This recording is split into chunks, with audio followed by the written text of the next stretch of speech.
Hello everyone, welcome to What If Naruto Lost Everything in War and Goes to Marvel Zombie Universe Part 1. Before we start, please go support Zack-Oblivion for writing that awesome fanfic.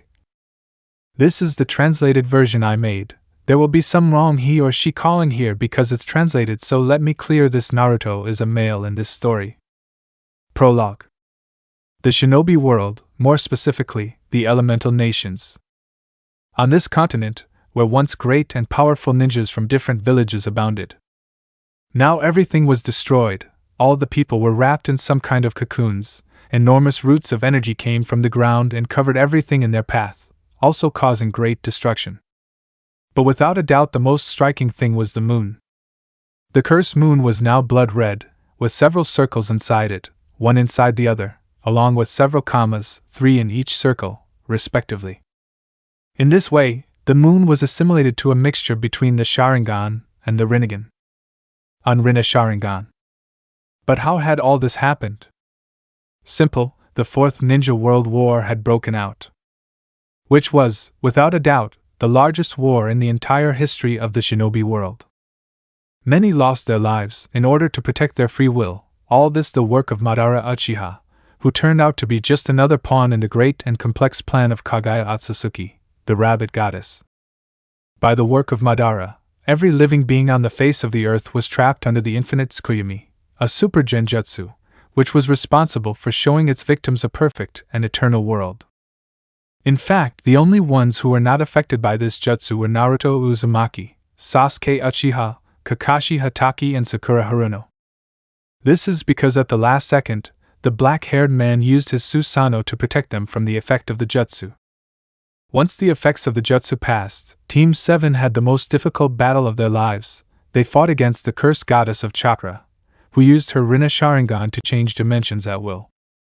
Although in the end, this did little or nothing to help her, since she ended up being sealed again along with her son Black Setsu, by Naruto and Sasuke, who used the sun and moon signs, respectively. However, something happened that none of those present expected. Damn you! This will not stay like this, you will regret it, the goddess shouted furiously. The woman, with her last strength, shot hundreds of bones from all parts of her body, with obvious murderous intentions. Naruto barely managed to cover himself from the attacks, using the balls of the search for truth, also called Gudadamas, using them as a shield, managing to save himself, however, due to the power he was sent crashing to the ground. Sasuke, for his part, managed to summon his perfect Susanoo at maximum power, which barely managed to resist the attack. After the attack passed, the blonde ninja got up from the ground, brushing some rocks off of himself. Once he was standing, he managed to see how several large rocks broke away from the ground and went straight towards the goddess of chakra, beginning to envelop her and starting to form what would be a new moon. Seeing this, great joy took hold of Naruto. He was about to shout to the four winds, when the true reality hit him like a truck at top speed. His gaze fell on his team and companions. Sasuke had managed to save himself from the bones. However, Sakura and Kakashi had been pierced by the goddess's attack.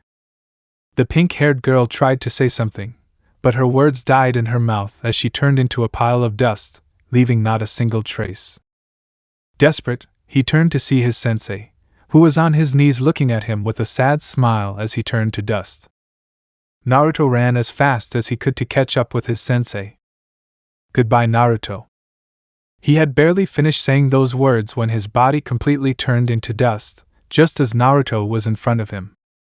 The blonde ninja looked in horror as his arms were covered in the dust of the man who was once his sensei. Tears began to flow uncontrollably from his eyes. For his part, the Uchiha looked away as the blonde cried over the remains of the silver-haired boy. With a look of indifference, I only expressed a few words. Bah, what does it matter? Those words had been heard by Naruto, who turned to look at him completely furious. He was about to yell at him, when the two disappeared from that dimension without a trace.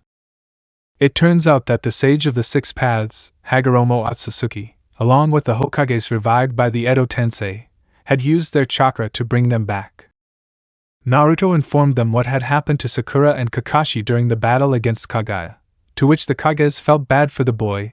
They knew perfectly well how horrible it was to lose someone you love, Hagoromo told Naruto and Sasuke that they were the only ones who could undo the infinite Tsukuyomi.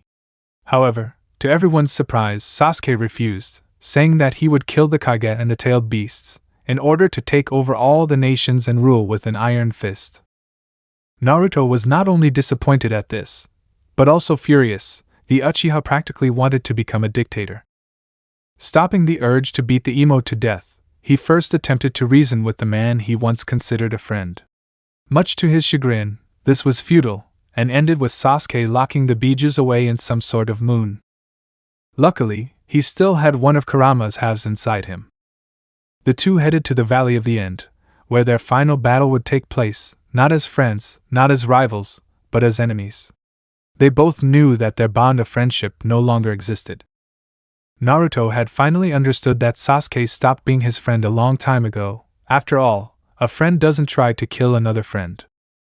The two fought for 3 days. The battle was one of the most destructive the shinobi world had ever experienced, where in the end, the Valley of the End was reduced to nothing more than rubble. And after so much, Naruto won. In the last clash of jutsus, Naruto's Rasengan against Sasuke's Chidori, the blonde had suddenly increased his chakra, leaving the Uchiha surprised, who before resuming the attack managed to see how the boy's pupils had transformed into a kind of minus sign and that an orange color surrounded his eyes.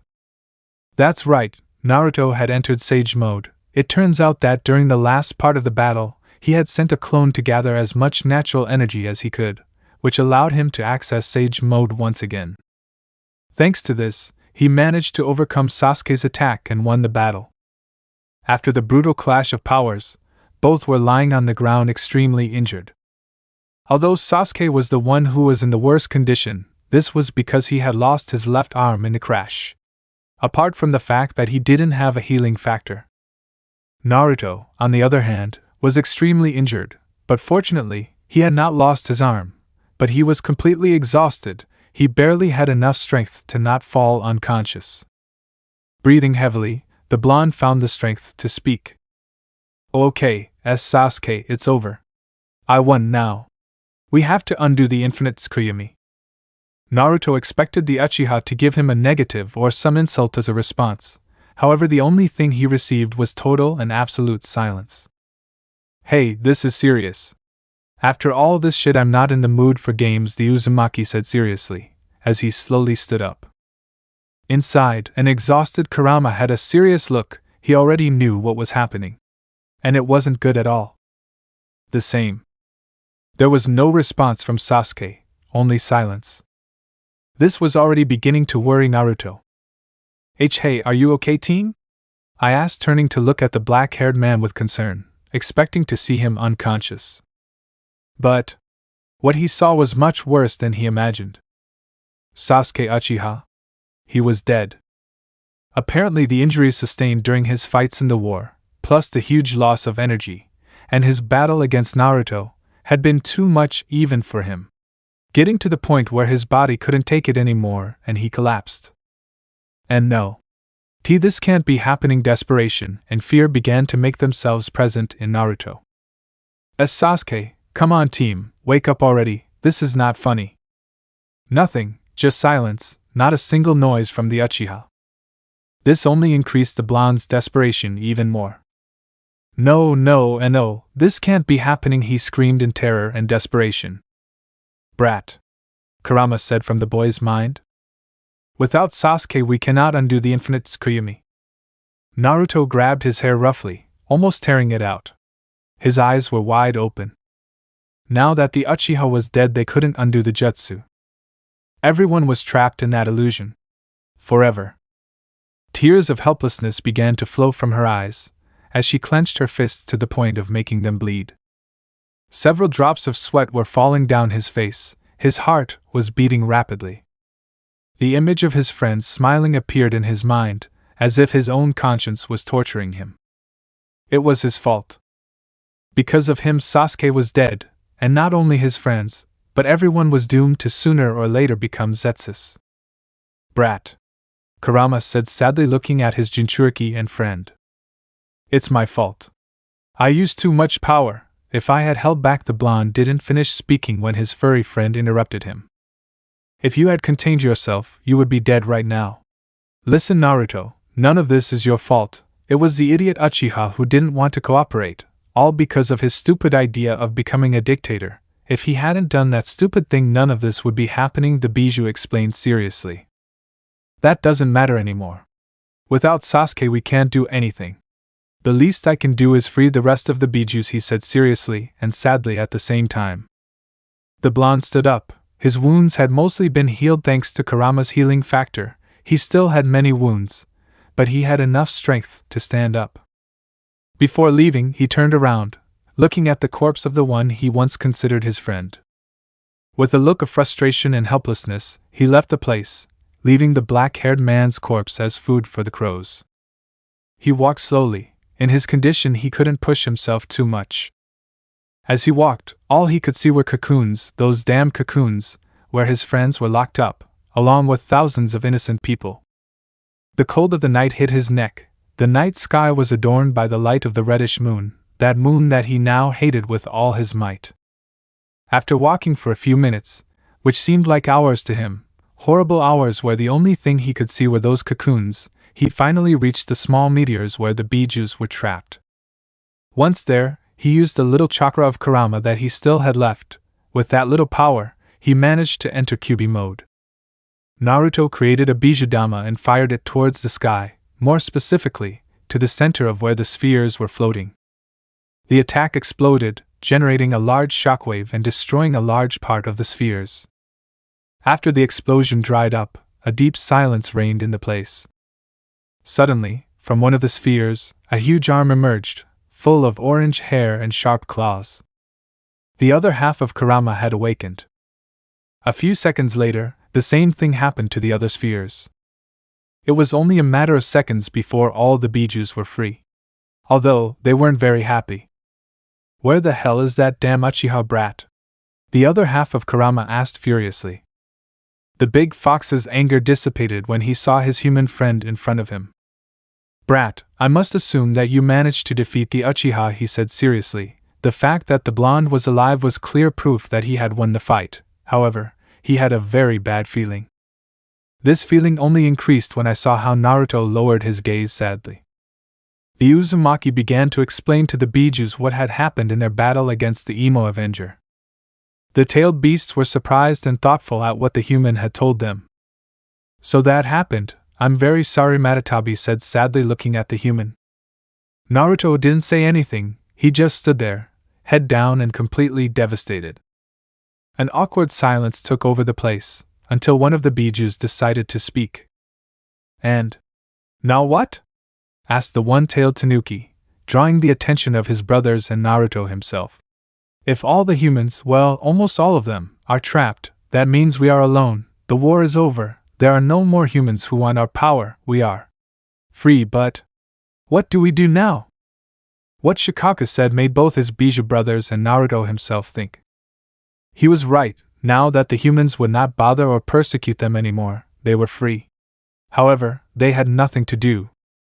I'll tell you what we're going to do, the deep and serious voice of the Bijou Son Goku took them all out of their thoughts. We must destroy the cocoons. This statement surprised his brothers, however Naruto did not take it very well. What do you mean? The blonde asked seriously and annoyed. He already knew that his loved ones were trapped forever, but destroying them was something much worse. I must assume that you already know how those cocoons work. They extract the chakra of their victims. When they reach a certain point, the people trapped inside them will become white setsus. And I don't know about you, but I've had enough of that stuff for the rest of my life. I don't want to have to deal with thousands of those things. At the words of the great four-tailed monkey, the other Bijous looked at each other seriously, as if thinking whether to do it or not. Even Naruto knew that the Bijou was right. There was no way to free them, and it was only a matter of time before they transformed into Zetsus, and if that happened, he would have to eliminate them anyway. So, one way or another, he would have to eliminate those he considered his family. With his eyes downcast, and a great sorrow in his soul and heart, he said, "Let's do it." Right now, Naruto was standing next to half of Kurama, in the semi-destroyed village of Konoha. The rest of the Bijous were scattered throughout the elemental nations, more specifically, in the largest villages, and therefore, those with the greatest number of cocoons. The Uzumaki looked with great sadness at what little remained of the village that was his home.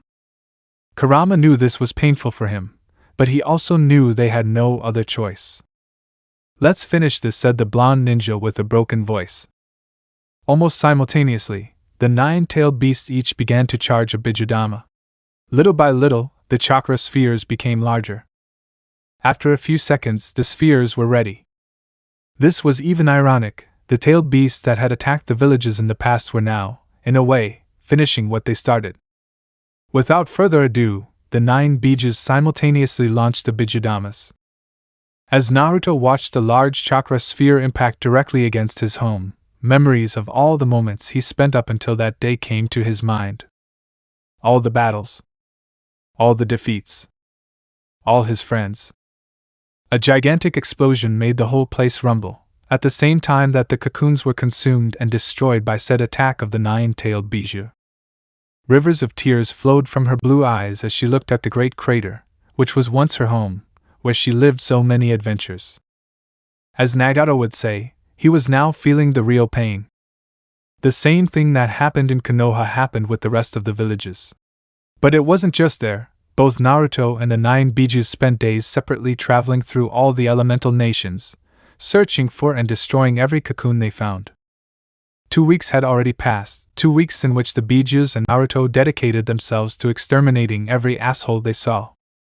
Until they finally did it. Something curious is that shortly after destroying all the cocoons, the moon returned to normal, disappearing that horrible reddish color that Naruto hated so much. Maybe it was because there was no one else around. He didn't know, and honestly, Naruto couldn't care less. The other half of Kurama merged back with the one Naruto had inside him, becoming complete again, and turning the blonde into a Jinchuriki with a complete Biju. The blonde felt terrible. He had failed everyone, his friends, his teacher. Everyone. He had not been able to forget the great guilt he carried in his heart. He wished with all his might that he could go back and prevent all that misfortune from happening, but unfortunately it was impossible. The other Bijus had gone their own way. Now, without the influence of humans, they were free to live their lives as they wanted, without being treated as monsters or as weapons. Kurama decided to keep him. As Shikaku said, he had become fond of his Jinchuriki. Naruto was deeply grateful to his furry friend for staying by his side. Right now was when he needed his company the most. But where to go? He had no place to return to, no people or friends waiting for him. So, he simply set about traveling throughout the elemental nations, without a fixed direction or objective. Time passed, and there was Naruto. Wandering alone, an empty body, with no reason to continue. A month had passed since all the cocoons were destroyed. A month where the only company he had was that of his Biju friend. The blonde had survived by eating whatever he found, whether it was fruit from a tree, or hunting animals. However, despite all this time, that great feeling of guilt had not left his mind. And as if that were not enough, a great loneliness overcame him. It was true that he had to buy some from Kurama, but he felt that it wasn't enough. He wished he could meet and talk to other people, but to his regret, he knew that wasn't possible. And maybe it never would be. It was a cold and stormy afternoon. The sky was covered by gray clouds.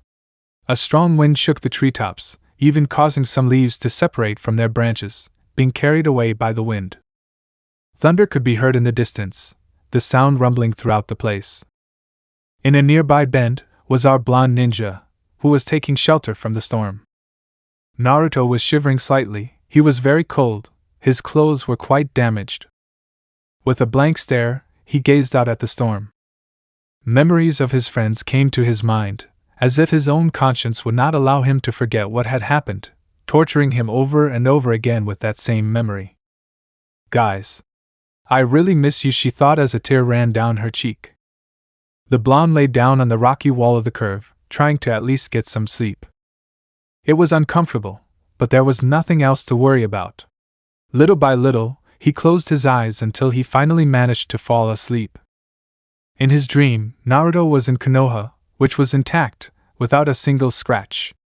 He was with all his friends, celebrating that they had won the war. Even Sasuke was there. They were all having fun, chatting amongst themselves, telling each other about their battles in the war, and their plans for the future. For his part, Naruto was talking to his team, and in fact, they looked very happy. Naruto. Thank you very much for bringing Sasuke back, the pink-haired girl thanked him with a smile. The blonde ninja smiled amusedly, a smile that only he knew how to make. Hee, no problem, Sakura, I promise you, and I always keep my promises, the blonde replied with a bright smile. So, why did you fail us? Naruto opened his eyes in surprise at this question. His gaze fell on Sakura, only for his eyes to widen in shock and horror, seeing how the pink-haired girl was slowly transforming into a humanoid being, with very bad skin. Unzetsu. This is all your fault, Dobe, said Sasuke, who, like Sakura, had become a white Setsu. Naruto watched in horror and despair as all his friends deformed in grotesque ways, until they transformed into Zetsus. This is all your fault. If you had not killed Sasuke, we would all be fine. You are a failure. What kind of friend are you supposed to be? These and more insults were thrown at poor Naruto by the creatures. The blonde ninja looked at this in horror. His eyes were wide open, almost looking like they were going to pop out of their sockets. Tears began to flow from his eyes as he listened to those Zetsus, who were once his friends, continue to insult him and blame him. I didn't want any of this to happen. I tried so hard. As soon as he finished saying that, Naruto woke up from his dream. His breathing was labored, his gaze showing fear due to the nightmare he had. Damn, he said under his breath. The blonde looked out of the cave, noticing how the storm was still raging. With a tired sigh, he leaned back against the rock wall, ready to go back to sleep. His eyes snapped open as he felt something strange. It was a very familiar energy. What is that? I asked confusedly to nothing. Well, we're not going to find out while sitting here, his bijou friend answered him. Naruto stood up and walked deeper into the cave. He just followed the strange energy, which was becoming more and more familiar. The further he walked, the more he realized how big that cave was. It turned out to be much bigger inside. The blonde didn't know why he even bothered to look for that energy. Maybe it was because he knew he had nothing to lose. After a long 15 minutes of walking through that cave, I finally arrived at what seemed to be the origin of that energy. The end of the cave was a place almost completely dark. You could barely see. It was very cold, so much so that the blonde almost began to shiver. But that was not the important thing. What caught the blonde's attention was that on the wall in front of him there was a strange symbol, which he recognized instantly. It was the symbol of the Rinnegan. The Rinnegan? No, it's something else. I can feel how the symbol emanates a very strange chakra, said the ninja, carefully analyzing the symbol. That is the symbol of the senjutsu of the six paths. The chakra that emanates is that same senjutsu. It is weak, but it is still senjutsu of the six paths, Kurama explained to his Jinchuriki. This information surprised Naruto. And what should I do? Try injecting some senjutsu of the six paths. After all, you still have that mode. The blonde did as his friend suggested. He first entered his six paths sage mode, then placed his right hand over the symbol and began to inject a bit of senjutsu. Fortunately, he didn't have to wait long. After a few seconds, the symbol began to emanate a white light, which quickly returned to Naruto. Because of the strong light, he was forced to close his eyes. After a few seconds, he began to open them slowly. When he opened them, he saw with great surprise the scene in which he found himself. It was a kind of temple, a very small one. The temple was on a kind of rock, which was decorated with a few trees and vegetation. But what surprised him the most was the fact that the place was floating in damn nothingness. But what the hell? He asked himself, completely confused. He didn't understand what was happening, and with nothing else to do, he climbed the stone stairs and entered the temple. Upon entering, he analyzed the interior of the structure. He could clearly see that it had 2 floors, the lower one being the largest. As soon as he entered, he was narrowed down by a beautiful and wide hallway, which was decorated with golden statues of what seemed to be monks. The place was lit by some antique Japanese lamps. However, there was something that completely captured his attention. At the end of the corridor there was an object, which emitted a slight light. Curious, he approached slowly and calmly until he was in front of the object. Once in front of it, he could clearly see the shape of the strange target. An arrow? He asked himself, confused. Indeed, the object was an arrow, but this one didn't look like just any arrow. Its appearance consisted of the edges of a bright white tone, almost reaching silver. The interior was a golden pane, with slight darker tones. It had certain decorations, or engravings, on the golden part, which, in a certain way, gave it an ancient appearance. However, what caught his attention the most was the strange energy that emanated from it. The strangest thing was that this energy was not chakra. He couldn't say exactly what it was. Between his confusion and curiosity, he could only articulate one question. And what is this supposed to be? I asked no one in particular. I'm surprised you found the arrow, Uzumaki. Naruto said, the voice of what seemed to be an old man. Naruto recognized the voice instantly. He quickly turned around to find a person he knew perfectly. Old Rikudo, said the blonde ninja, surprised. Indeed, in front of Naruto was the father of the ninjas, the sage of the six paths, Hagoromo Otsutsuki.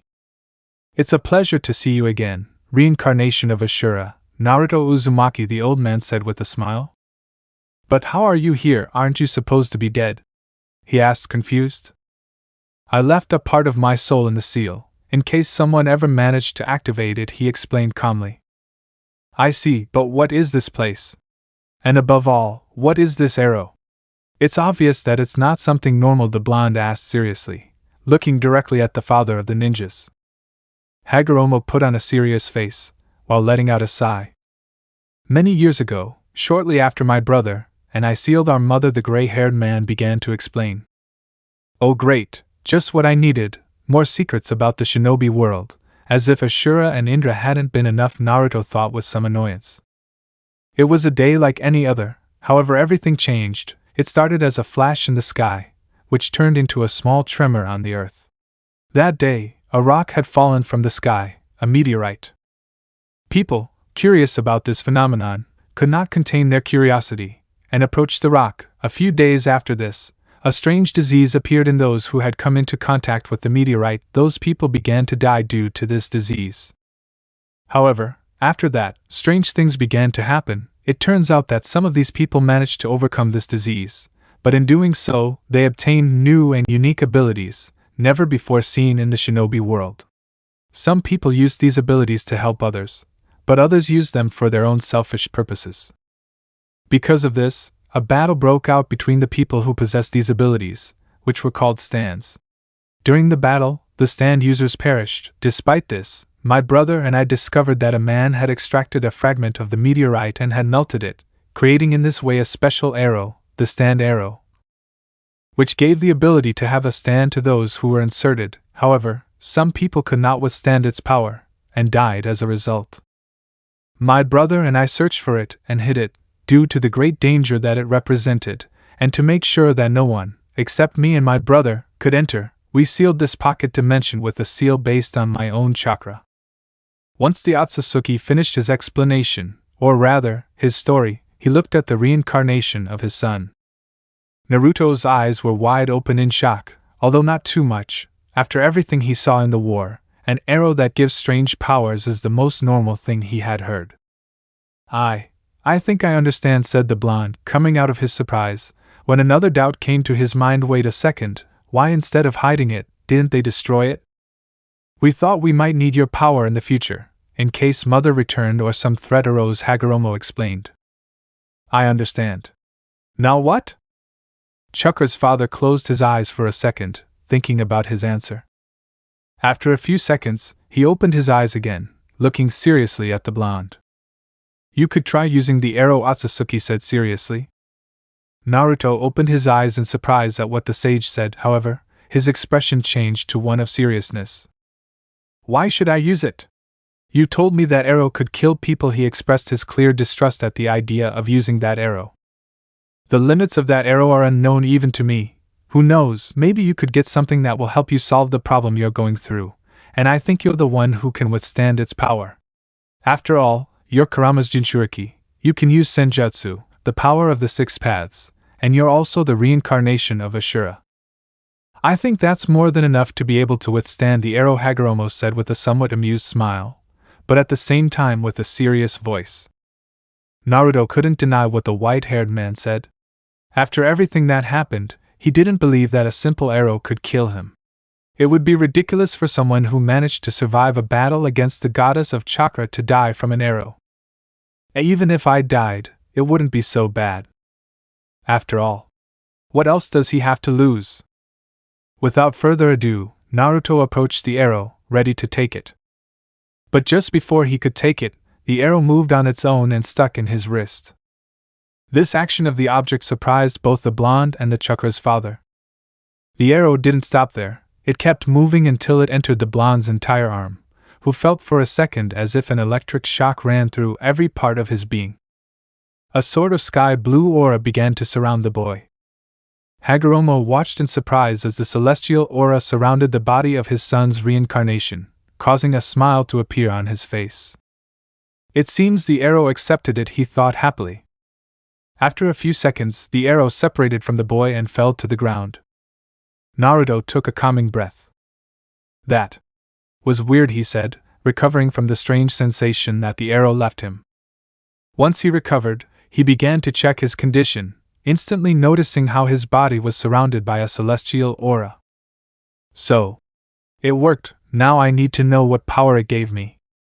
I think I can help with that, Hagoromo commented, getting Naruto's attention. In almost all cases where the arrow worked, stand users had to think about defending themselves for their abilities to activate, but that's all I know. There's almost no information about them. This is because they disappeared as quickly as they appeared, Otsutsuki explained seriously. Naruto did exactly as instructed. He closed his eyes and concentrated. As he did so, he felt as if someone was behind him. He quickly opened his eyes and turned around, only to be shocked by what he was seeing. A humanoid-shaped being with large, upright horns or ears that somewhat resemble a rabbit's ears, a masked jaw, and a light body, lined with almost uninterrupted stitching.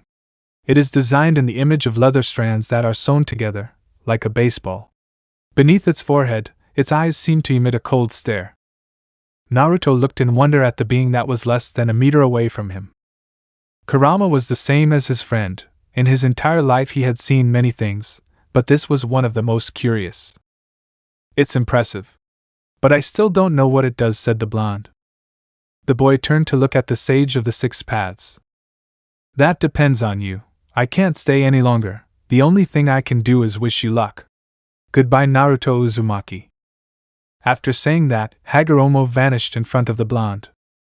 Sigh, well, I guess I'll have to find out on my own what ability the arrow gave me. And me? Am I painted? Kurama exclaimed. Are you really going to help me?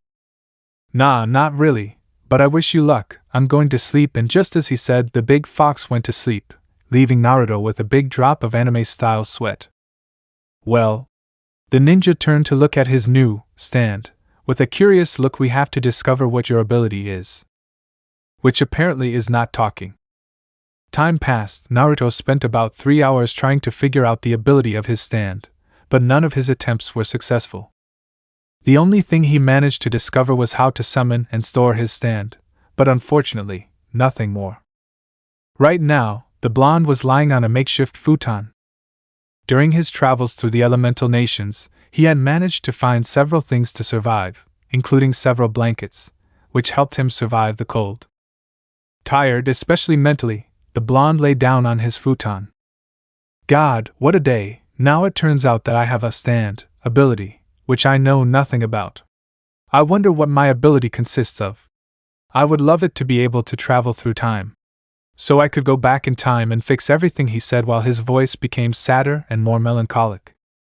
Without further ado, Naruto took some blankets, which he had kept in a seal, and covered himself, ready to sleep.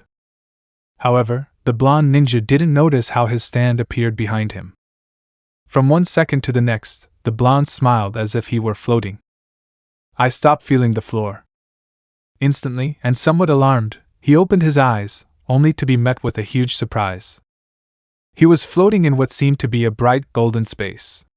This place had what seemed to be an infinity of portals, where different people and beings that he did not know could be seen. From people in flashy outfits fighting other people, not equally flashy outfits. Even large humans fighting each other. Faced with this confusing sight, he could only say a few words. What the devil? Chapter 1 Hunger. There were Naruto and Kurama, floating in an infinite golden space, which was filled with different portals, which showed different people in different scenarios. It was a simply magnificent place, very beautiful to tell the truth. But there was a slight problem with that scenario. They had no idea how they got there. The most confused about this situation was Naruto himself, who looked around wondering how he had gotten to that strange golden place. What the hell happened? How am I here? The blonde ninja asked himself, completely confused. I think the correct question would be, what the hell is this place? The nine-tailed Bijou commented from the boy's mind. Neither of them knew what was happening. This time Naruto had done literally nothing. Suddenly, an idea came to the big fox's mind. Brat, what if this is your stance ability? Bijou commented seriously. This caught the blonde's attention a lot, and he began to think about the possibilities. It's likely, although I don't know what this ability would be about. I mean, my stand teleports me to a bright place out of nowhere. I don't think it came out of nowhere. Something must have activated the ability. Something we overlooked, Kurama said seriously and thoughtfully. Whatever we did to activate the stand ability, it must also be what gets us out of here. Maybe, Naruto said while looking at the different portals scattered all over that place. Well, that will be difficult, since, in the first place, we don't know how we ended up here. But I think those portals can be of some use to us. Maybe they can send us back to the elemental nations, said the fox, analyzing the shiny portals with his eyes. Are you sure this will work for us? We have no choice. We don't know how we ended up in this place to begin with, other than there being nothing else besides those portals. Oh, we enter one or we stay here for who knows how long, your choice. Naruto was silent for a few seconds, his mind processing the options he had. I knew that entering one of those portals could be dangerous, but it wasn't like I had much of a choice. With a heavy sigh, he replied. I will do it, he said determinedly. Without saying another word, he walked slowly but steadily to the nearest doorway. Once he was in front of the portal, he looked at it with a serious look for a few seconds, almost as if he were analyzing it with his eyes. With no more time to waste, he reached out his hand, touching the portal. As soon as he touched it, a great golden light completely covered the blonde ninja's body. The light was so intense that he was forced to close his eyes to avoid going blind. After a few seconds, he began to open his eyes. He could feel the air hitting his skin, which he took as an indication that he had been transported to another place. And he was not wrong. Naruto was expecting to appear in some forest or something. However, he never expected to see what he saw once he opened his eyes. But what is this? The Uzumaki asked in shock. Kurama was also surprised by the sight before his eyes. And it was no wonder. In front of him was a horrible sight.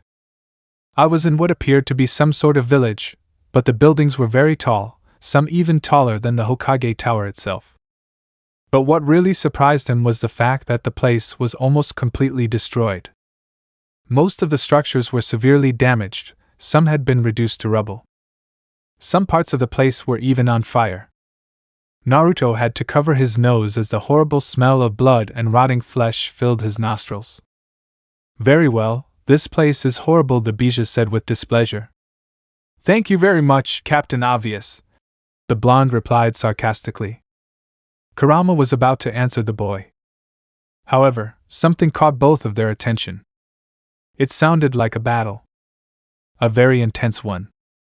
Explosions, things being destroyed, you know, the typical sounds of a typical battle where everything is destroyed in the process. Do you think we should go? The Bijou asked his Jinchuriki. We are in a post-apocalyptic world. I must assume that someone must need help, Naruto said as if it were something normal, but without losing his serious tone of voice. The blonde boy quickly ran to the place where the strange noises were originating. As he ran, all his eyes could see was a huge trail of destruction. But he noticed something that made his stomach turn. There were a large number of human bodies in the streets, all dismembered in brutal and grotesque ways. They all had bite marks all over their bodies, as if they had been attacked by a wild animal. Another thing all the bodies had in common was the fact that they were all missing their heads. If it weren't for his experience in the Fourth Shinobi War, he would have undoubtedly vomited what he ate a week ago. He was getting closer and closer to where he had come from. He knew this because he could hear the sounds getting louder and louder, and could now distinguish them better. They sounded like a piece of metal hitting something else, but he couldn't say exactly what. After a few seconds of running, I managed to reach the origin of the sound. And if what he saw before had left him disgusted, now he was on the verge of vomiting. In front of him was a man in a red suit, wearing a metallic helmet of the same color, adorned with purple metallic details, purple gloves, and a long cape of the same color.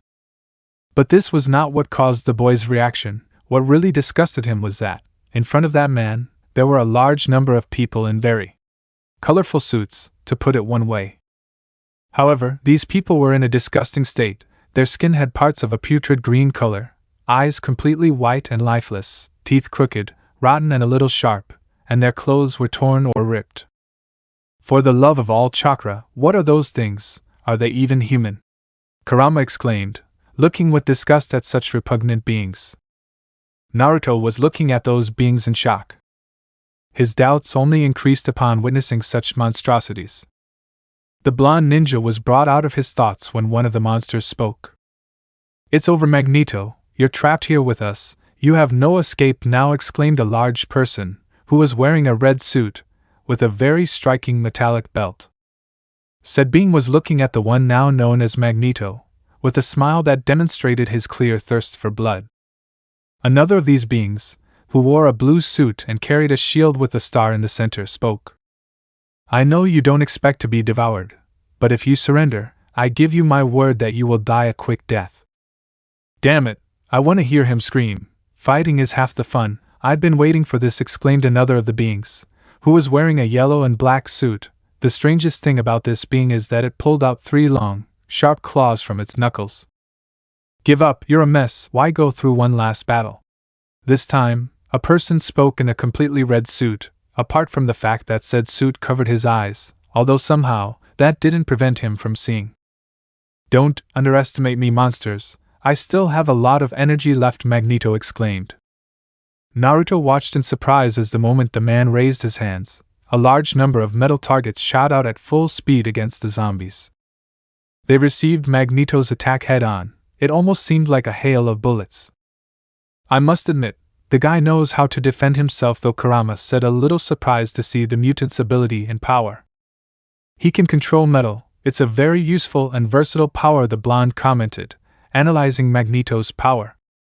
Suddenly, something caught the boy's attention, but not exactly something good.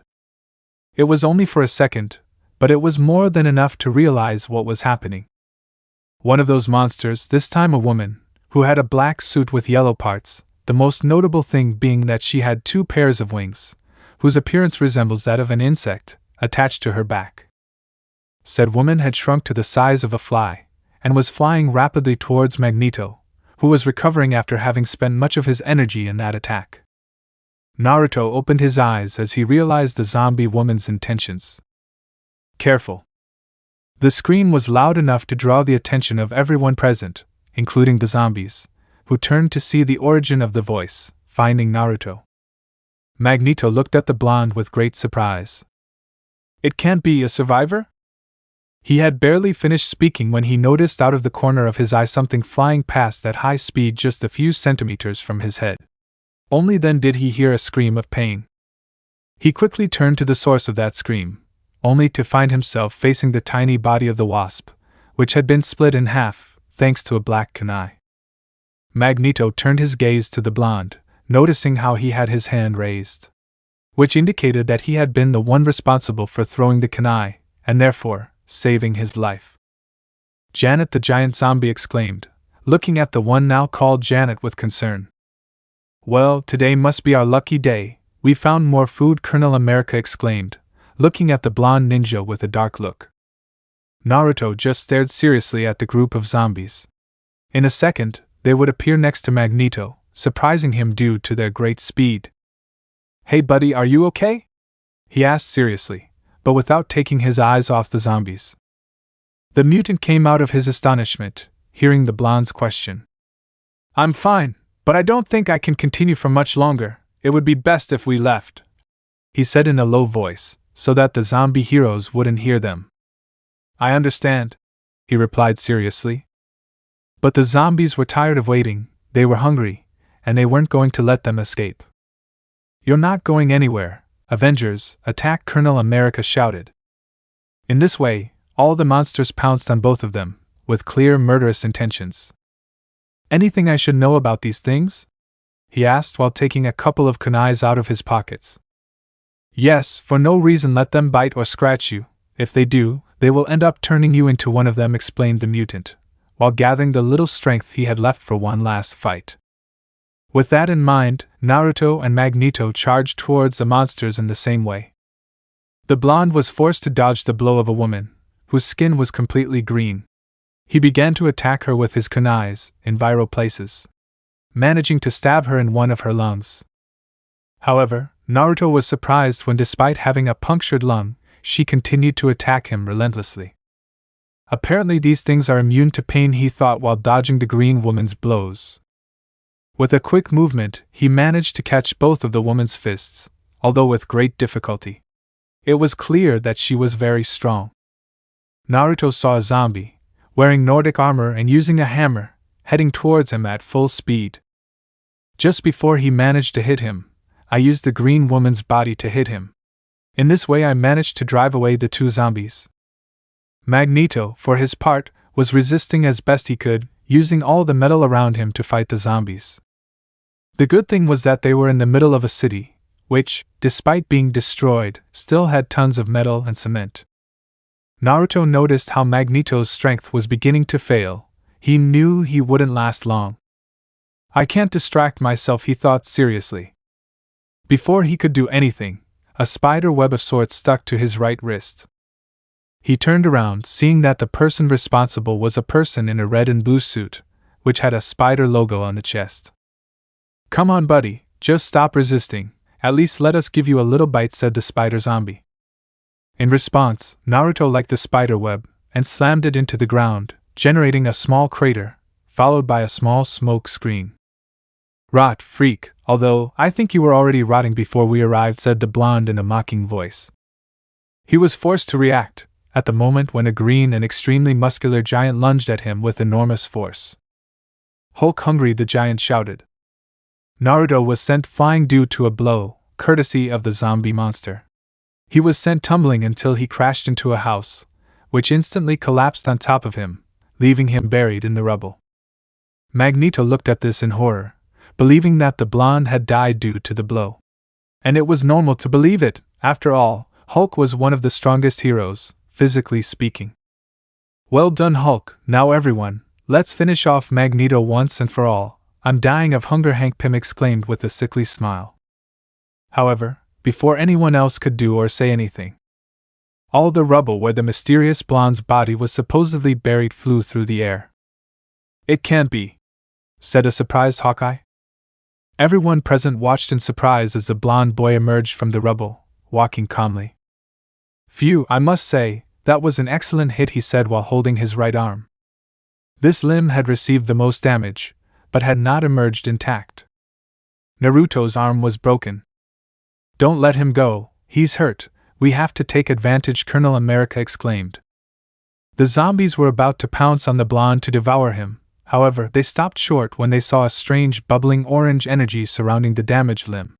In a matter of seconds, the boy's arm had completely healed. "I'm as good as new, thanks Kurama," he mentally thanked his furry friend. "Damn, what's missing? This guy has a healing factor," Wolverine exclaimed with annoyance. "That means he'll be a tough nut to crack," Daredevil commented. "Hell, I could do this all day," Naruto said as he got into a fighting stance, ready to continue. "You do, but that guy is about to collapse," Kurama told him. Naruto saw Magneto, who could barely stand. At this point he couldn't even fight. "Damn, this is bad," It would be best if we retreat, the blonde ninja thought seriously. Without further delay, all the zombies launched themselves at Naruto. The blonde simply stood there, looking seriously at the monsters, which were getting closer and closer. Hank Pym was the closest. He was about to touch him. But before he could lay a finger on him, the boy disappeared in a cloud of smoke, leaving behind a log? But what? Exclaimed a surprised and confused Ant-Man.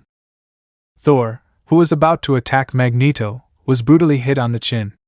The blow was so strong that it sent him flying several meters. The person responsible for this was none other than the blonde ninja. Magneto looked in surprise at the strength of the blonde stranger. Not everyone is capable of sending the god of thunder flying with a punch. The magnetic mutant was brought out of his thoughts when he noticed the boy helping him up. We have to go. Do you know if there's a safe place? He asked seriously while he watched the zombies turn to his position, looking at them with a voracious hunger. I have a secret shelter. It might be useful, the mutant said, somewhat tired. Where is it? I asked quickly as I saw the zombies starting to approach them. It is in the south of the city, about 30 minutes' walk. More than enough. Naruto made a cross with his fingers, an action that confused Magneto. However, a large amount of smoke appeared in the area. The smoke disappeared in less than a second, revealing dozens of Naruto clones. This surprised everyone present, both the zombies and Magneto. Come on guys, let's show these rotten meatbags, the Uzumaki style, a clone shouted, being followed by the entire clone army.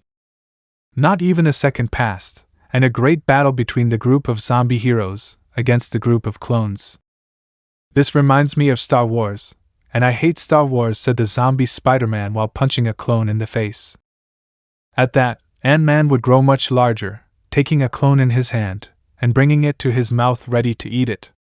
However, as soon as his rotten and crooked teeth touched it, he and all the clones disappeared in a small explosion of smoke. Damn it, just when I thought we could feast on those clones, Wolverine exclaimed angrily. And the worst thing is that Magneto and that boy disappeared, Hank Pym said, seeing that neither the mysterious blonde nor the mutant were there anymore. Naruto and Magneto had taken advantage of the distraction by the clones to escape. Right now they were at a safe distance, heading south of the city, where Magneto's shelter was located. The blonde was thinking about the situation he was in. From one second to the next, he had appeared in a totally new place, with beings he had never seen in his life. And it didn't take a genius to figure out that this was due to his new stand ability. Without a doubt, his life had taken a totally new direction. Chapter 2: Survival. After a small encounter between Naruto and the zombie Avengers, the blonde had escaped from them thanks to a distraction he created with his shadow clones, along with a weakened Magneto. Currently, Naruto was running at high speed, while on his back the magnetic mutant was trying to regain strength. You better be careful. I suggest you be as quiet as possible. Those flesh-eating things are everywhere, the mutant warned the blonde ninja. Understood, but it would be best if we stopped here. You are losing a lot of blood. Saying that, Naruto made a great leap, managing to enter through the window of an abandoned building. The boy checked that they had not been followed, and then lowered Magneto gently to the ground. Stay still, I will heal your wounds, he said, as a light green glow began to emerge from his hands. During those months in which Naruto was wandering alone in his destroyed world, he was learning several things that could be useful to him, among them medical ninjutsu. It was not as good as Tsunade's, but it was useful. The mutant let out a sigh of relief as he felt the pain in his wounds gradually diminish. Luckily, he hadn't been bitten or scratched, so he was at risk of infection. However, the bruises and injured bones were still something important. He looked at the boy who had saved his life, while he healed his wounds with that strange green light. He had never seen him in his life. His clothes were also strange. They resembled ancient Japanese clothing in some way. But what caught his attention the most were his skills. He had physical abilities far superior to those of an average human, added to that the fact that he had a very good healing factor, and, as he demonstrated before escaping, he had the ability to make clones. Without a doubt, this boy was quite an enigma. By the way, I didn't ask you your name, Naruto exclaimed. What the blonde said only confused the mutant. He was considered a villain. Many knew him, not in a good way, but they knew him. Eric Magnus, but they call me Magneto, the mutant introduced himself. In a post-apocalyptic situation like that, the last thing he needed was to antagonize someone he knew nothing about. And what is your name? This time it was the mutant's turn to ask. Naruto Uzumaki, a pleasure, I present myself. At the mention of his name, the man could only raise an eyebrow in confusion. It was a rare name, at least in that region, which indicated that the boy must at least be some foreigner or something like that. Boy, are you from Japan by any chance? Magneto asked, unable to help but give the unknown blonde a little interrogation. However, her answer came when she saw the boy's confused face. Japan, where is that? I asked, confused. This statement only increased the old mutant's doubts. He was brought out of his thoughts upon hearing the boy's voice. But let's cut to the chase. Can you explain to me what's going on? What is this place? Who are those guys, and why did they want to eat you? Asked the ninja seriously, who had already finished healing Magneto's wounds.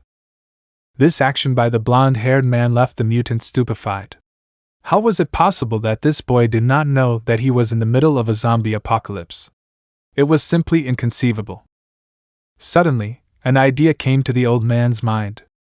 A somewhat crazy idea, but considering his situation, it didn't sound so crazy. The man sighed, knowing that what he was about to explain might sound crazy or weird.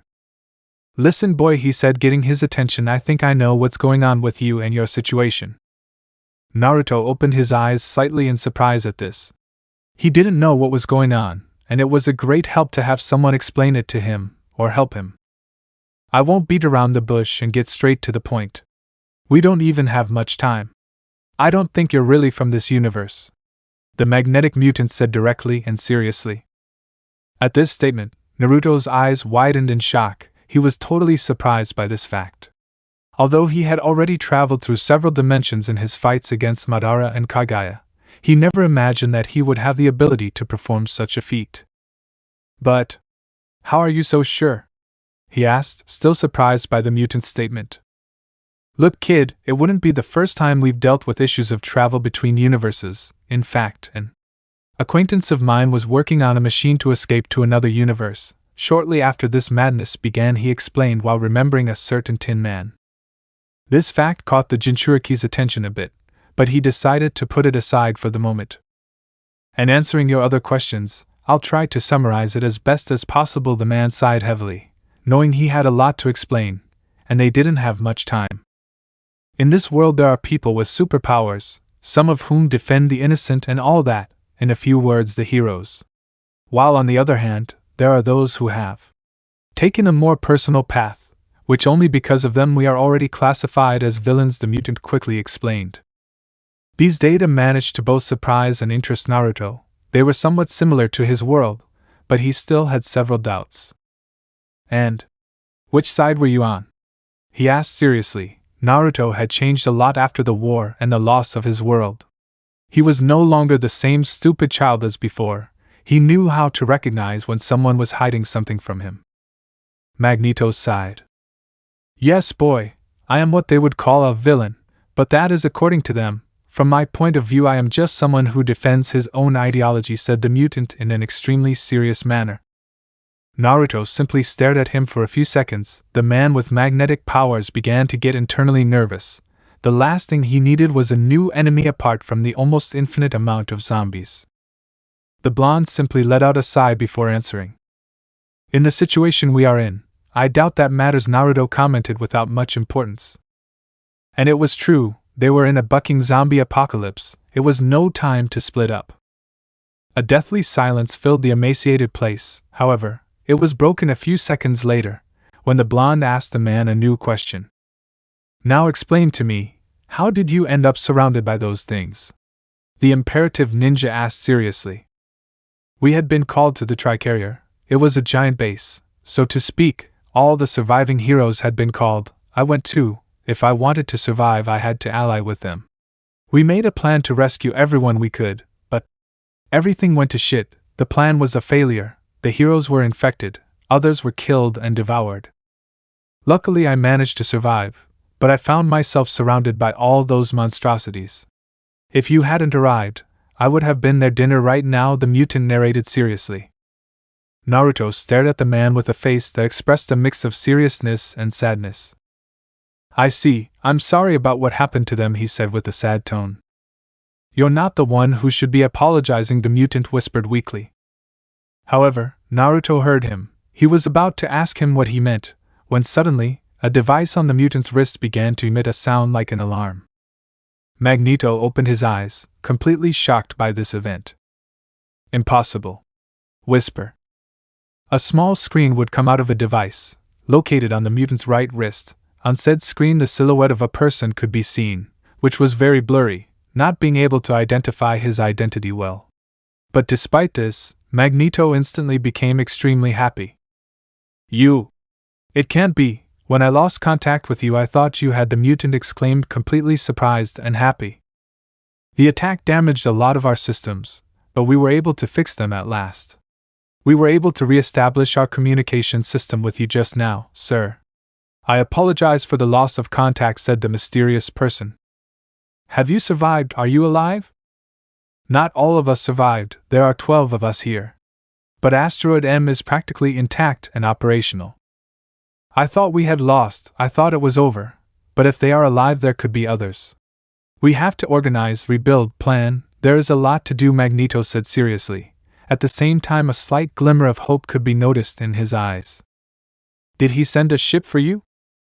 Magneto seemed to think about it for a second. He glanced at Naruto. Even though he had only met him a few minutes ago, he knew that his help would be very useful. He turned his gaze to the screen on his wrist. Yes, I will send you the coordinates of the place to meet. We will meet in 20 minutes, not a second late. We are not safe here, he ordered seriously. Understood, sir. After saying that, the screen went black. Magneto let out a sigh of relief at this. This was what he needed after so many catastrophes. Good news. The man stood up, having almost completely recovered from his injuries thanks to Naruto. Any friends of yours? The boy asked as he stood up. You could say so. In about 20 minutes my soldiers will send a ship to pick us up and take us straight to a base I have. We will be safe there, I explained seriously. I see. We have to go quickly. I sent you the coordinates of my hideout. We have to get there quickly, unless you want to stay here and be zombie food, Magneto answered. Without further delay, both prepared to continue on their way. Before leaving, they made sure there were no zombies nearby. How do you feel? Naruto asked the mutant. I'm much better. My wounds are almost completely healed and my energy is restored. If they attack us, I'll be able to fight, he replied. In this way, both ninja and mutant left the half-destroyed building, entering the cold streets of a post-apocalyptic world, full of zombies. They both moved quickly, but making sure not to make the slightest noise, not wanting to attract the zombified heroes. Do you see something? Naruto asked while having a kunai in each hand, ready to fight at the slightest provocation. Just destruction and a few limbs.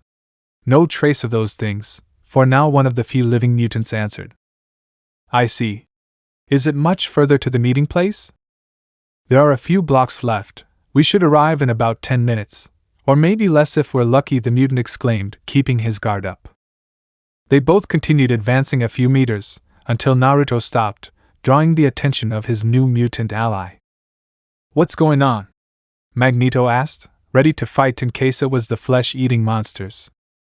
I feel a presence in that direction, he said, pointing in a specific direction with his index finger. A zombie? Eric Magnus asked, internally surprised that this blonde boy could also sense the presence of other beings. No, this presence feels completely different from those monsters.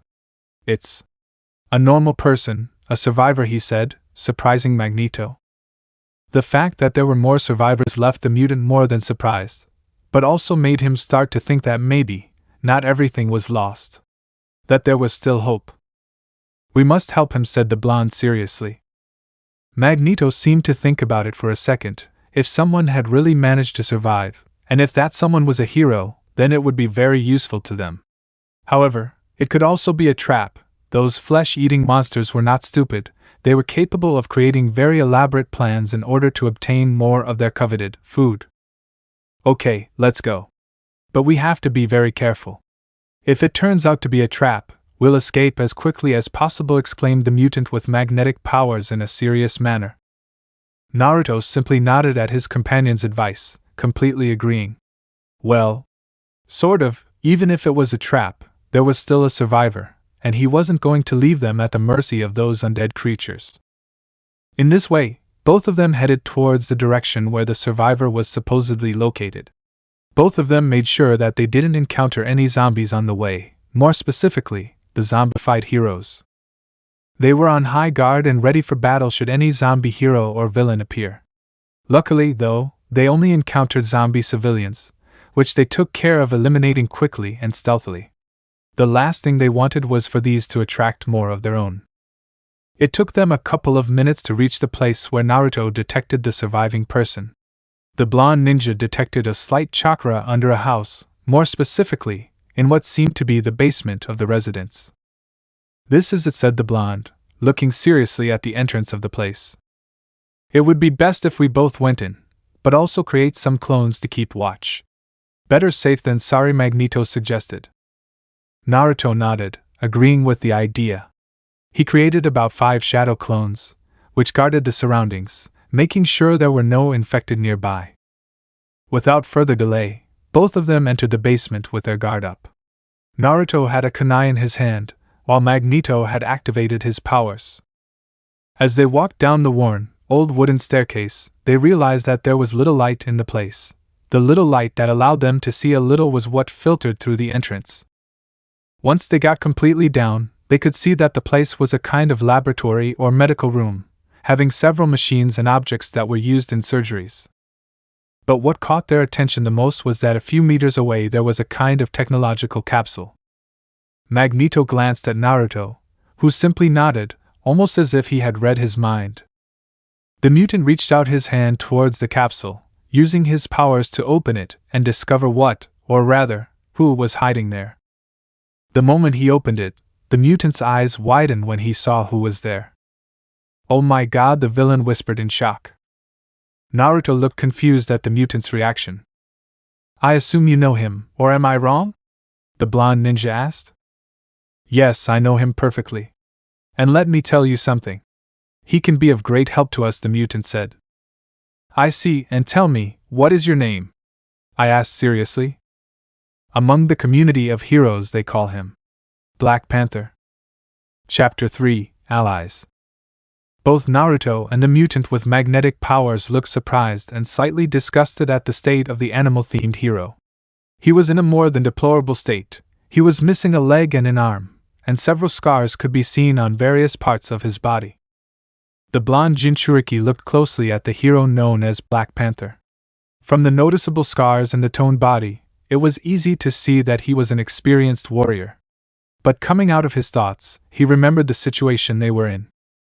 He's still alive. We have to get him out of here before the owner of this place comes back.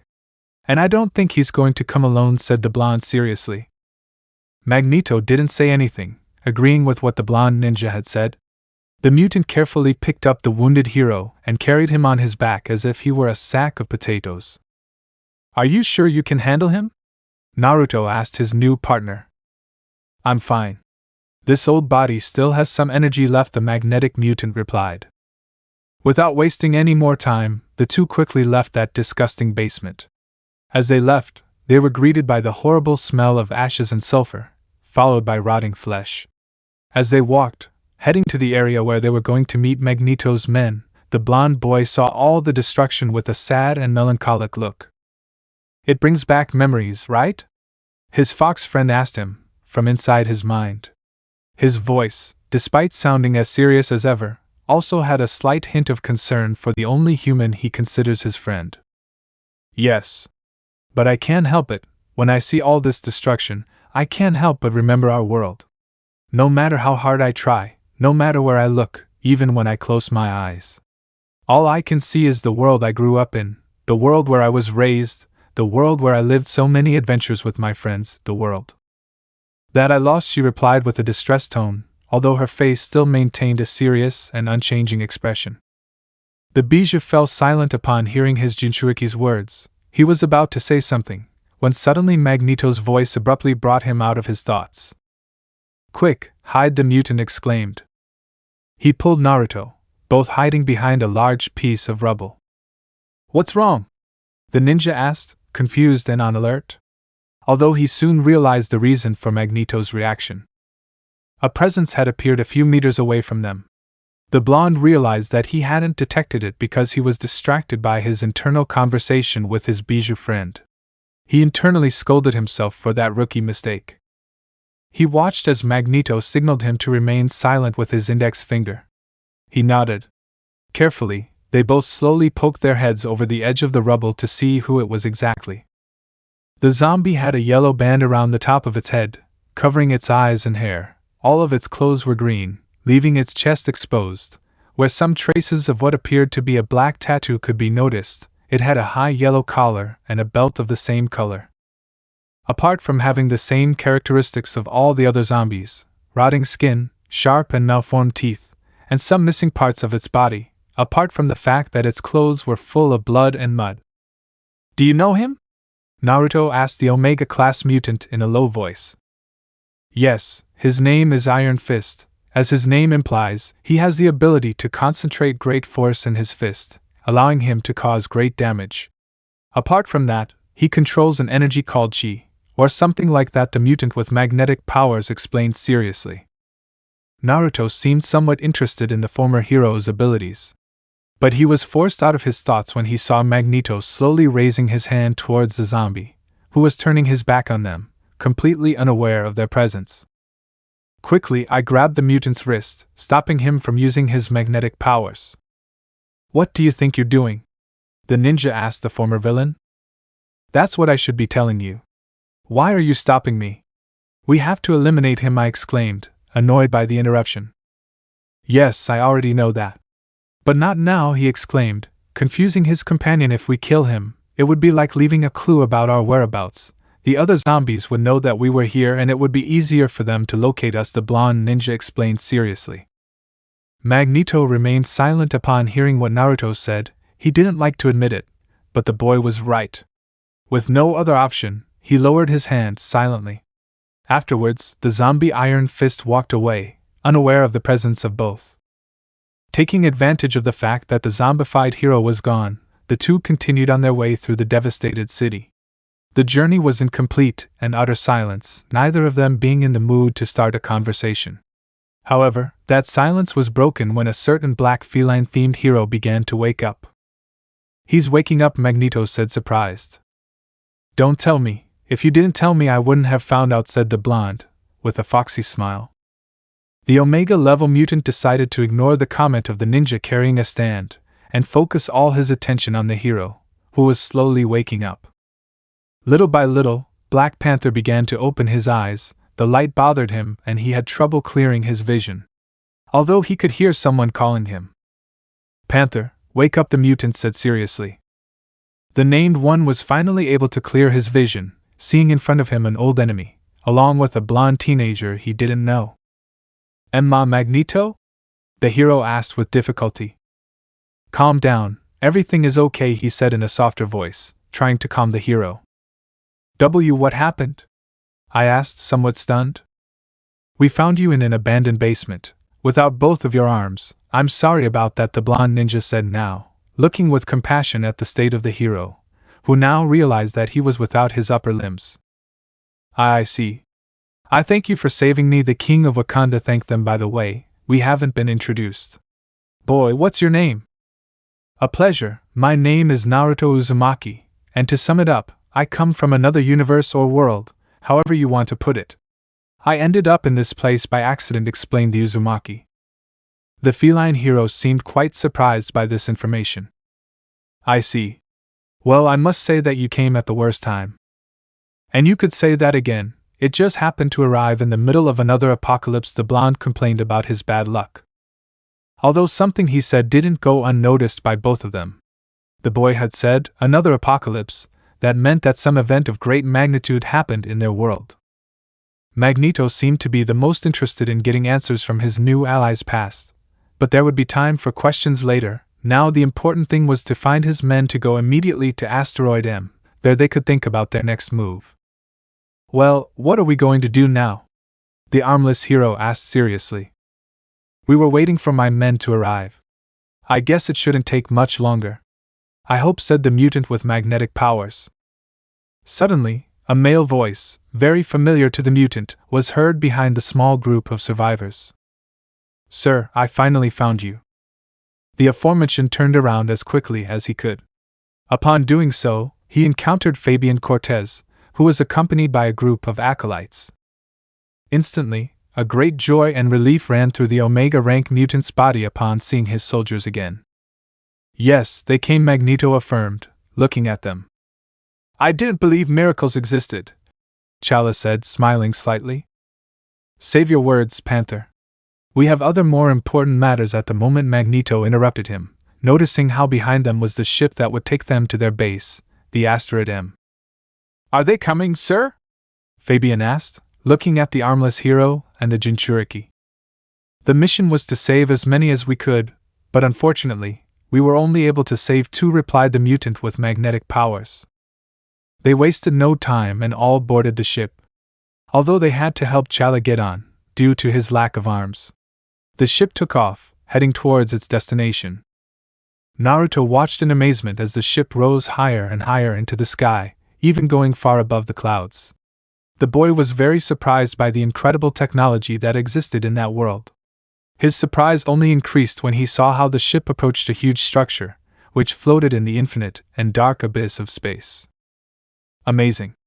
The stand user muttered, completely surprised.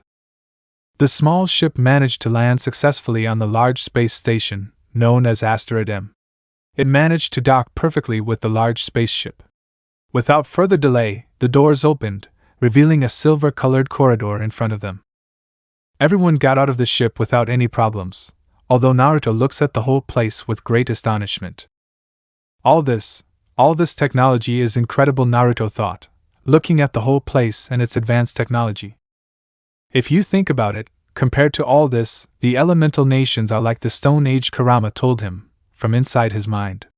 Even he was a little surprised by the great technological difference between both worlds. Hey kid, don't just stand there like an idiot. Come here, Fabian Cortez said to the ninja with the stand. I'm coming. Everyone was already gathered in what appeared to be the main room of the ship. Said room had several highly advanced computers, several screens showing different parts of the Earth, a large window which showed the dark and cold space along with the planet. Finally, in the center there was a hologram of the Earth, with several sections illuminated in red. Well, someone get this man to the infirmary immediately, and give him some of our best prosthetics. Something tells me we're going to need all the help we can get, said the mutant with magnetic powers to his men. He turned to see the rest of his men, along with Naruto, gathered in front of him. Okay, Fabian, tell me the current situation, Magneto said with utmost seriousness, already knowing in advance that whatever the answer was, he wasn't going to like it. The man simply sighed heavily at what he was going to say. That sigh sounded like a kind of warning to those present about what they were about to hear. Our situation is more than unfavorable. Your son Quicksilver was infected, so the virus has spread at an alarming speed. Currently, all continents have infected people, including heroes, villains, and vigilantes. And that's even though more and more people are becoming infected as we speak, Fabian Cortez explained seriously. The others could only listen to the man's explanation. When he finished his monologue, the people present said nothing, causing the place to fall completely into a deathly silence. So that's all?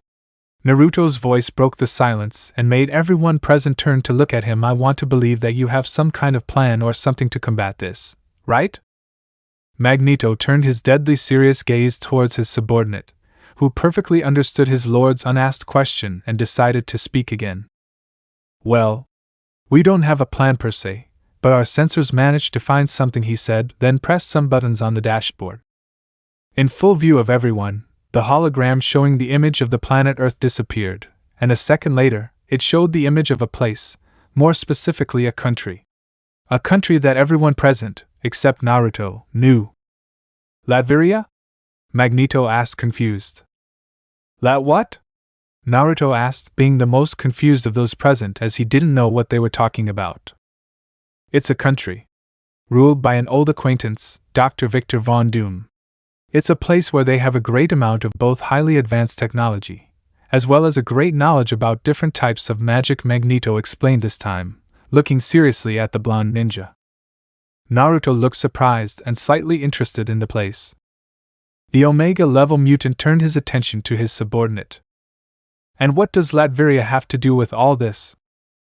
Our sensors managed to detect a large number of uninfected refugees within the borders of Latveria. It seems that this is the only country that is still standing for the moment, explained Fabian Cortez. And what is it that you propose?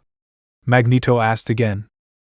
Well, the plan, so to speak, is to go to Latveria and ask for help from Doom. Who knows, maybe, just maybe, with his knowledge we could even develop a cure for the plague. Magneto's subordinate finished his explanation. Everyone present was shocked to hear Fabian's words. A tiny flame of hope arose within the members of that universe, hope that they could save their world and everyone in it. I see, that's excellent news. It would be better if everyone gets ready. Once everyone is ready, we will leave for Latveria, Magneto ordered with a firm voice, to all his subordinates present. They were about to retreat to prepare, however, Fabian Cortez's voice stopped them in their tracks. My lord, before that, I think there is another topic we need to cover, he commented, placing his serious gaze on the ninja from another universe. The moment he said those words, all eyes turned to Naruto. The ninja didn't flinch at the stares of those present. With all due respect, sir, this guy came out of nowhere, we know nothing about him. How do we know if he is trustworthy? He said, looking at Naruto with clear distrust. Magneto's other followers agreed with their companion's words. However, none of them could say anything when the Omega-level mutant spoke before them. I understand your distrust of our guest, but there is no need to worry anymore. He saved me from dying when I was at the mercy of those things, he said, surprising those present to find out that the blonde boy had saved their leader. And about the information, I was going to ask you a few questions. The mutant turned to look at Naruto seriously. The boy simply sighed, knowing that this was going to take a while. Well, you better make yourselves comfortable, because it's a long story, said the ninja with stand seriously. Please try to summarize it, we don't have much time. Yes, of course. Chapter 4, Doubts.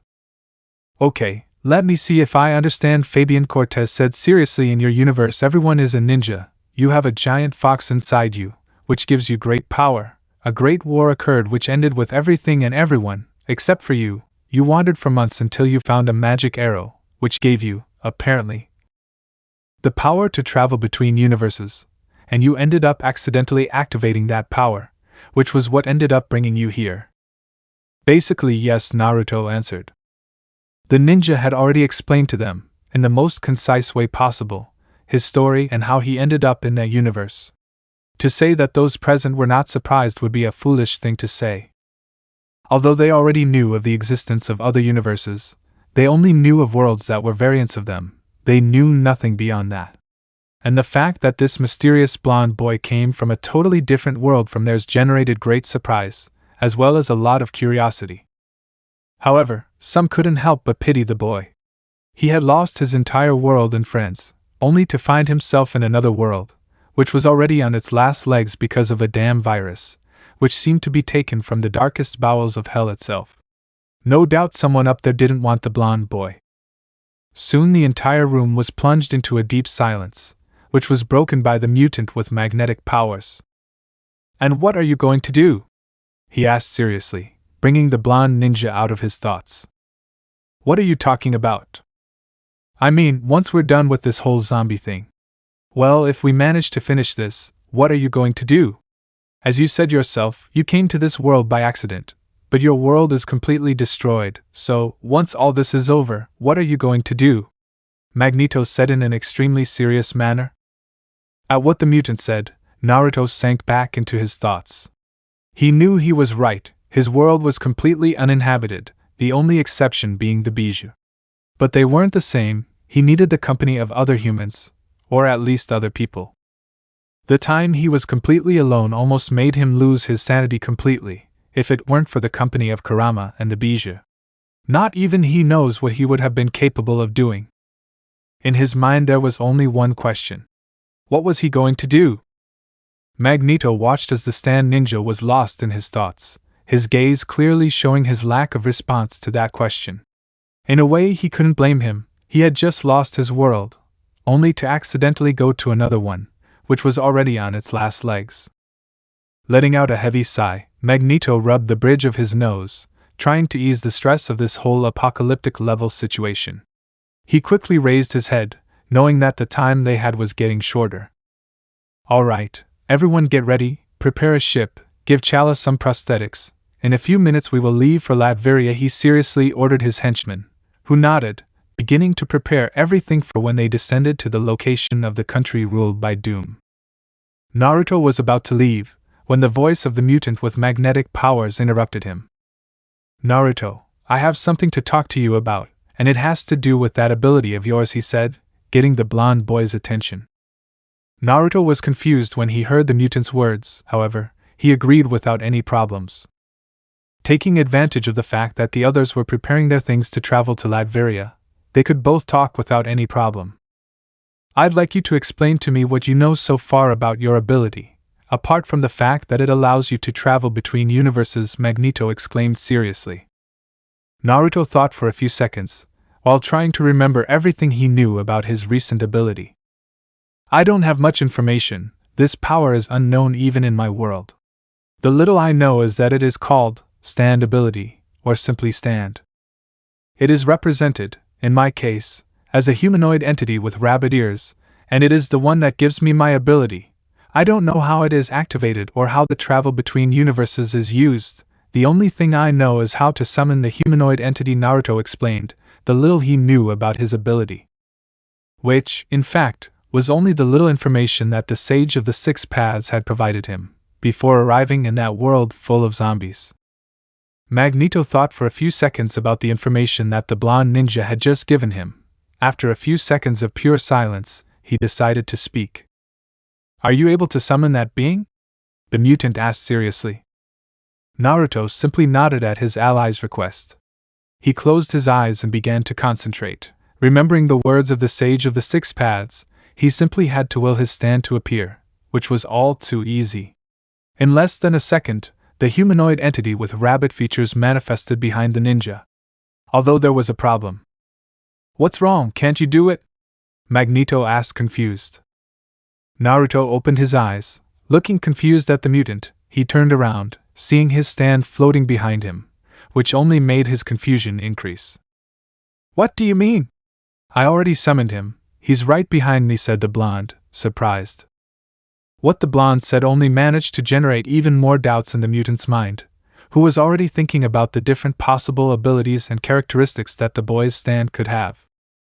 I need you to clarify a doubt for me first, he seriously asked him to do something, like break something or something like that. Naruto nodded at the request made by the mutant with magnetic powers, glanced at a chair next to him, and thought about hitting it. And suddenly, Ore, with that shout, the stand dealt a strong blow to the chair, destroying it completely. Naruto was very surprised by this. Apparently his stand had quite a bit of strength, since it didn't seem to be affected after landing that blow. On the other hand, Magneto looked at all this in a serious and analytical way. From his point of view, the chair had been crushed by some kind of invisible force, and it only took him a few seconds to come to a conclusion about Naruto's stand abilities. Well, I think I've seen enough, Magneto said, getting the ninja's attention. And what did you deduce? It seems that this stand of yours is only visually visible to you. Thanks to the demonstration you just gave, other individuals cannot interact with it. However, it can interact with other beings and objects, the Omega-level mutant explained seriously. This information left the boy quite surprised. No longer being the same stupid and immature child as before, he managed to perfectly understand the mutant's explanation. In short, no one could see or touch his stand, but he could touch others, a very useful ability during a fist-to-fist fight. It is undoubtedly a lethal ability, Naruto said, as he looked at his stand with a slight smile.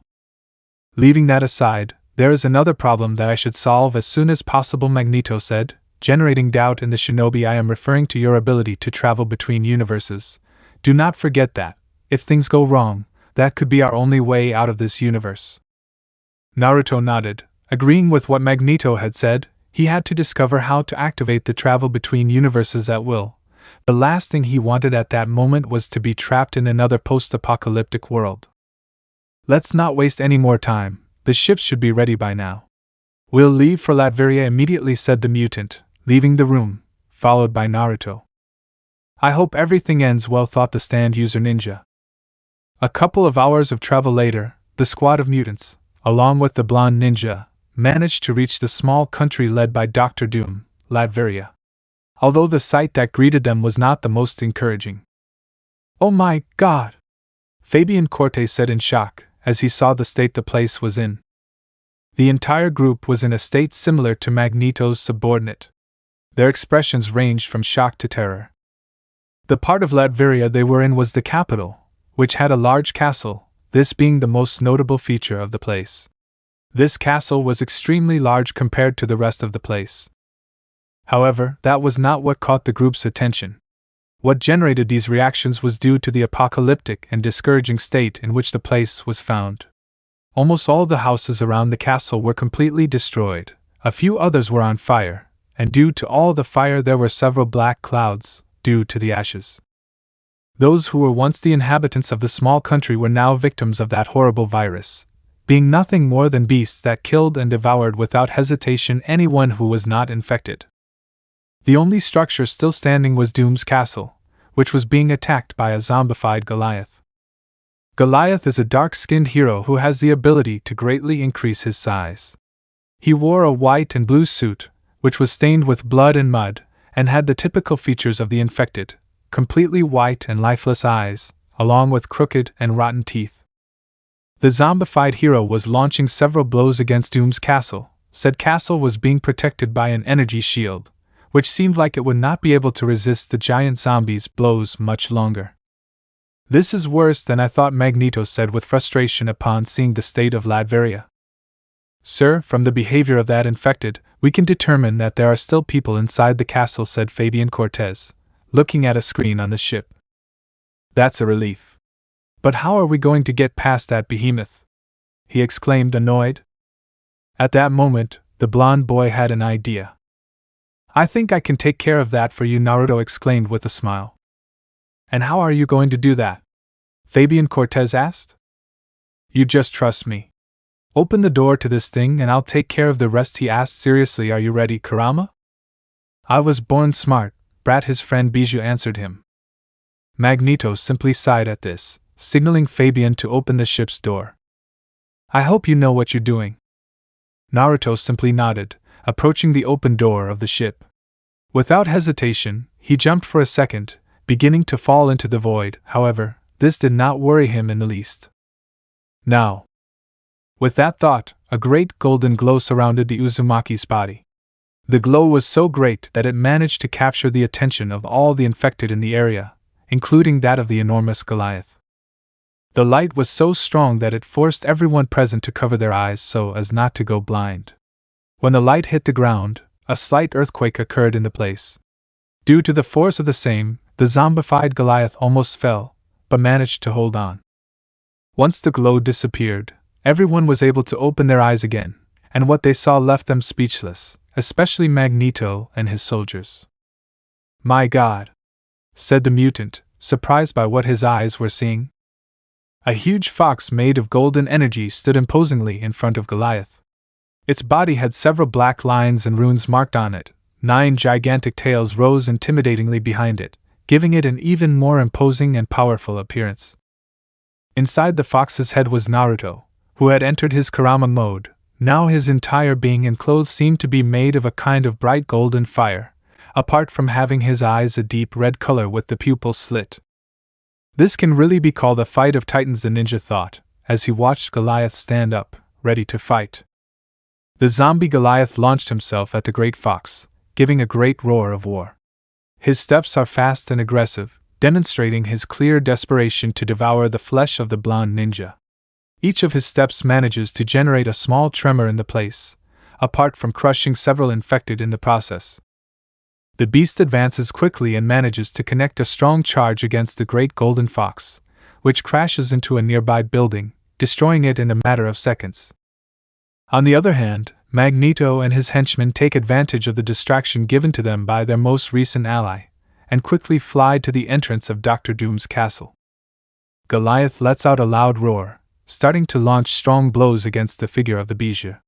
Naruto is not far behind, and begins to defend himself with the 9 tails, while responding to the attacks, launching several punches at the infected's putrefied face. The clashes of blows are brutal, both beings have great strength. However, Naruto had a more than abysmal advantage, both in strength and speed and agility. The golden figure manages to hold the zombie with his 9 enormous tails, prepares his right arm and manages to deal a strong blow to the zombie's face, which falls stunned to the ground. But instantly the beast gets up. Goliath, more annoyed than ever, launches himself at Naruto and pushes him in such a way that they both fall to the ground, generating a small earthquake for a few seconds, killing a large number of infected people in the process, who were trying to climb up the great fox's legs. Naruto gets up. He knows he can't be too confident. The last thing he wants right now is to be infected by these beings. He knows he can't waste time. Every second counts in this situation, so he decides to end the battle as quickly as possible. The fox's snout opens wide, several red and blue particles appear, which began to gather into a single dark purple sphere, a Bijudama. Without a second's hesitation, he fires his attack at the infected. The damage is irreparable. The big zombie took the full attack. As a result, he completely lost his right arm and part of his torso. Naruto had to hold back quite a bit with that attack, since he knew how destructive the Bijudamas could be. The monster let out a horrendous scream of pain as it felt its limb being disintegrated by the great fox's attack. Naruto begins to charge another Bijudama to finish it all off. The zombie stands up and lunges at the boy, but when he is about to hit him, another Bijudama is launched and another of the infected hero's limbs ends up being destroyed, more specifically, his left leg. Goliath falls to the ground and screams in pain. Naruto does not waste this opportunity. He quickly approaches the dying zombie, raises his fist and brings it down on the beast's face. The sound of the beast's skull being crushed echoed throughout Latveria. Naruto wasn't affected by this. Not much. He wouldn't lie if he was a little disgusted by the fact that the zombie's flesh was in a state of putrefaction. Leaving the zombie's lifeless body, he headed to the entrance of Doom's castle, where Magneto and his henchmen were. "I must admit I'm impressed," the Omega-level mutant expressed himself in surprise. "I didn't expect you to be able to do that." "There are many things you don't know about me," she replied with a foxy smile. The next thing they knew, they were surrounded by over a dozen of Doom's robots. They were undoubtedly going to have a long talk with the leader of Latveria. Let me know in the comments below if you guys want the next part. Also check out my other video that has been shown in left. Thank you for watching. If you enjoyed this video, please like and share this video. And have a fantastic day. Bye.